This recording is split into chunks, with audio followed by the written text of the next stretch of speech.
Hey, what's up, everyone? This is Warren from the Rhapsody Piano Studio. Welcome to today's live lesson. I'm going to be teaching you how to play a C major scale. Okay, and I'll also be discussing things like why is it important to play C major scales, things of that nature. Yeah, sorry, I lost my train of thought. Okay. By the way, after you kind of get the idea of what I'm showing you here, I actually created a practice guide. It was actually for my students. Every single scale and every single key. That's going. I'm gonna put the link up in the description, as well as the cards, as well as the comment section. But I have an entire practice guide that goes kind of step by step through every single key. Okay, so C major, like every single key, all major keys. So make sure you check that out after today's live stream. All right. And lastly, before we start, make sure you hit that subscribe button if you haven't done so already, and also hit the notification bell if you want to catch whenever I go live on these lessons. And you can also see when I'm going back to uploading tutorials pretty much every day again. So keep an eye out for that. Hi Morgan, how are you today? I hope you're having a really good Monday so far. Very hot, so stay indoors, stay cool. Hey program, what's going on, man? Okay, so C major scale. Just give you like a few reasons why, maybe one or more reasons why scales are important. They are the basic building blocks of piano technique, and if you want to get good at piano as fast as possible, it is focusing on piano technique. Not only are they the building blocks of it, it's just that they're the most basic patterns, and they're the most. If you spend the most time focusing on piano technique, you will improve in the shortest amount of time possible. Okay. All right. So what is a scale first of all, and the most easiest explanation I can give is just pretty much 8 keys. In other words, an octave, you can think of it that way. Sometimes it's shorter than octaves. They have things called like 5-finger scales. Okay, but we're just going to do the whole octave today. So it's a pattern that goes stepwise direction up and down. That's pretty much it. Just think of it going up the stairs and going down the stairs, okay? All right, and you can apply this towards every key. The reason we start with C major is not because it's the easiest key. I actually don't agree it's the easiest key, just like Chopin did. All right, Chopin actually, he started, get this hair out the way. Okay, it's part accordion. He actually, he would actually recommend playing from E and kind of adding that sharp in there. So it's basically like a B major key, the B major scale, the second half of that. I guess you could do this, but it's weird sounding. But he said to start with this just because if you look at your hand, it's kind of curved when you hold something, right? Like a claw, okay? So when you play something like a C major scale, everything's flat, okay? Like the flat surface, so it's a little uncomfortable. When you have the black keys in there, it allows more for its natural shape, okay? So although we are starting with C major, it's not the easiest key to play by any means. It's just because there are no sharps in there. So I don't want to overload you guys, all right? So that's the basic idea behind a C major scale. If I have more ideas, I'll share them with you in this video. Okay, so starting with C major, starting on C, go from C to C. We're just gonna do one octave first, and then I'll show you how to do 2 octaves, okay?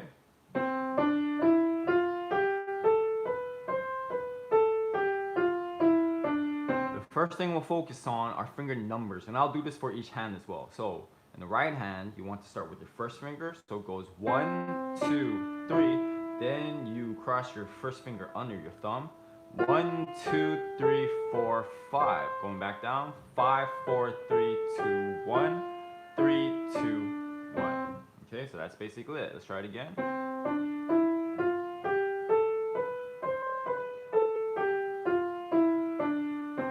Okay, now some things on how to play it, and we're talking about posture here, like posture with how your arm should be, your wrist, your hand.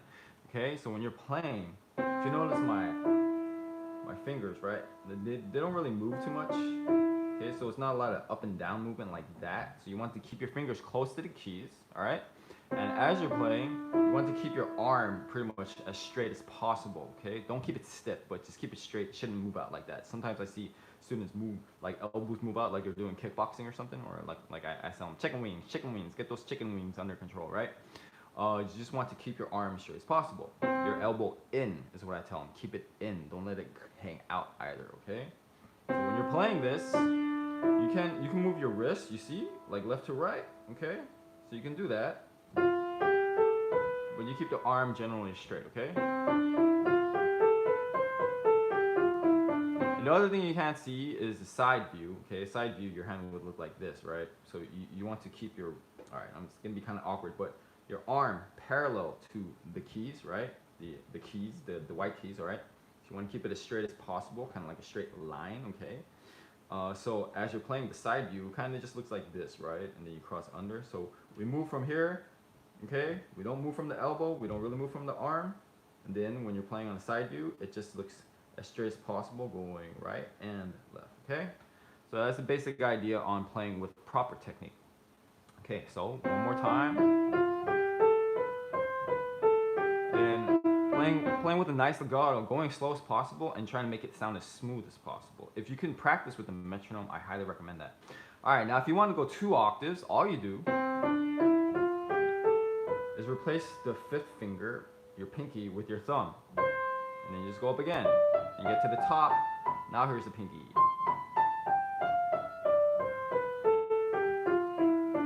Okay, so that's basically it for the right hand scale. Now if we look at the left hand, we start with our pinky here, go all the way to the 1, then you cross over with a 3.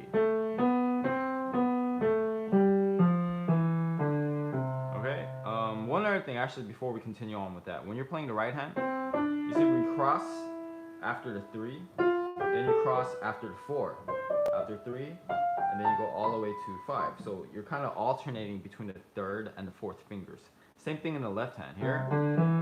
3, okay, all the way to here, going back down. Now if we go up 2 octaves, you cross your 3rd finger over, then your 4th finger, then your 3rd finger. So you see alternating between 3 and 4, okay? So this time if you want to go up an octave, you're going to cross over your 4, or 2nd octave I should say, and then 3. Come back down, cross under the 3. Be very careful here. This is where a lot of students tend to get mixed up. 3, cross under thumb. 4, cross under thumb. And then cross under thumb after the 3 again. And we finish off with the pinky. Okay? Let me play that for you very slowly now.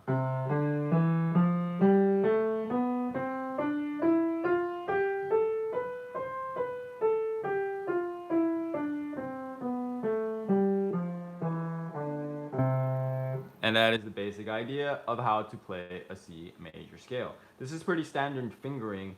Other thing that makes playing scales difficult is that some of the scales, maybe off the top of my head, I would say like 40%, I could be wrong about that, have this fingering, which is standard fingering. So it's going to be the same for some of those keys, right? Like 1, 2, 3, 1, 2, 3, 4, 5. But when you get to some other keys, the finger numbers are totally different. That's what makes it a little bit tricky, okay? So again, refer to my video, the practice guide I made for all the scales, okay? Again, it's in the cards, description, as well as the comment section below, okay? Every single key I go through, and it shows you also the proper finger numbers to use, all right? Now, the last thing I want to show you today is how do you start practicing hands together with these, because if you do it this way,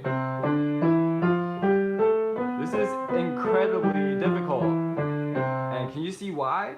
Well, it's because every time you play, it might be the same letters, right? Same keys, C, D, E, F, G, A, B, C, right? But look, every time you use it in both hands, the finger numbers are completely different. Like 1 in the right hand, and then pinky in the left hand. Look, it only matches up here. And even if it matches up, doesn't really make much sense. So with C major, and also if it has standard finger numbers like this, 1, 2, 3, 1, 2, 3, 4, 5 in the right hand, 5, 4, 3, 2, 1, 3, 2, 1 in the left hand, I would say start from C, and then you're gonna go in the opposite direction like this.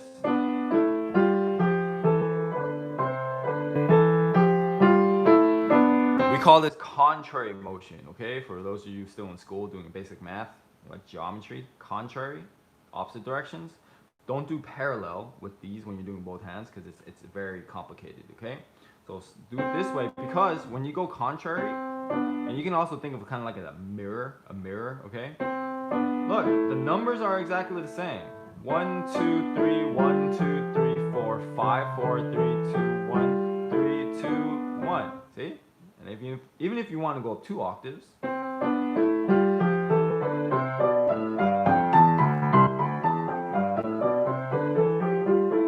got that? So this is the way I would practice doing hands together if it's your first time playing scales, okay? And definitely do that enough times where you don't have to think about it anymore. You want it completely automatic. That way, when you do both hands starting from the same key, you can kind of catch where the finger numbers are correct or incorrect, okay?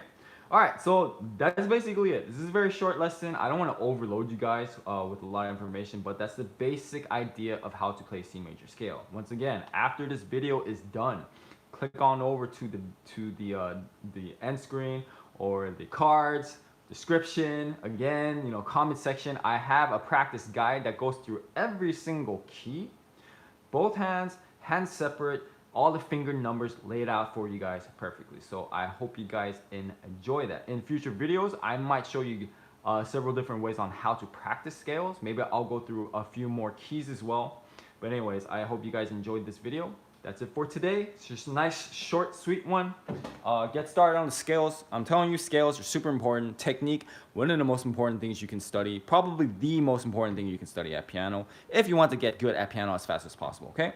All right, guys, thank you so much. I'll see you guys on the next live stream. Stay safe out there. I'm out in Cali. Things are shutting down once again. What in the world is going on, right? So hope you guys are keeping your sanity. You know, stay indoors, stay healthy, and practice hard. I'll see you guys next time. Happy practicing.